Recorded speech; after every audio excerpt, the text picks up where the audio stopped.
In other news, to promote safer cities in the metro, the Department of the Interior and Local Government, or DILG, has imposed the strict implementation of several ordinances, including the ban on public drinking and late-night karaoke past 10 p.m.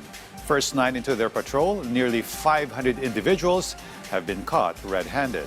The full report from our Ryan Lisiges. As darkness fell yesterday, personnel of the Quezon City Police District or QCPD immediately scored nearly every corner of Quezon City.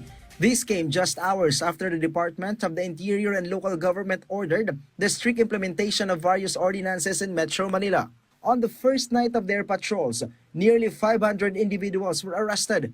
Of this number, more than 200 were caught without upper garments. Around 60 found drinking alcohol outside their homes.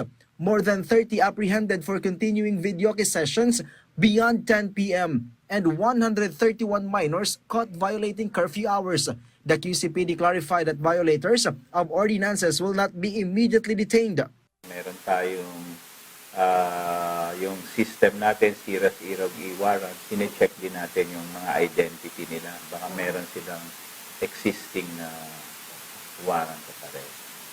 But ganun pa man, kung wala naman silang violation na iba, pagka natikita na po, katulad kagabi sa Barangay Gulod, may isa po tayong nahuling nagiinom siya sa labas. So, tinikita na po natin at pinauwi na din. The QCPD said a fine of not less than 2,000 pesos or 48 hours of community service may be imposed on those apprehended, depending on the gravity of the violation. Repeat offenders may also face imprisonment up to 6 months. Yun na yung gusto nating ng ating leadership, ni SILG at ni CPNP, ni RDNCRPO, na pababain lalo itong mga 8 focus crime sa within Metro Manila. Kaya po naging pilot project ang Metro Manila kasi nga po ito ang ating show window. Pag may isang krimen dito, nagre-reflect po ang issue sa buong bansa. The DILG maintains the ban on drinking in public streets. Curfew, videoke, and going out without upper garments is legal and in accordance with the law. Disturbances caused by intoxicated individuals fall under Article 155 of the Revised Penal Code or alarms and scandals. Videoke entertainment that disturbs the peace of others falls under Article 287 or unjust vexation. Curfew violation is covered under Article 151 or resistance and disobedience to authorities, while going topless is under Article 200 or acts against decency.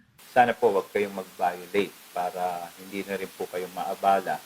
Para sa atin lahat po itong ginagawa natin sa katahimikan ng community at para po lahat ay safe, matulog, sa ating kanya-kanyang bahay. Despite the strict implementation of these ordinances, the PNP clarified their operations are not martial law-like. Alongside this, PNP Chief Police General Jose Melencio Nartates Jr. assured that human rights will be respected while strict ordinances are being implemented. Ryan Lisiges from the National TV Network for a new and better Philippines.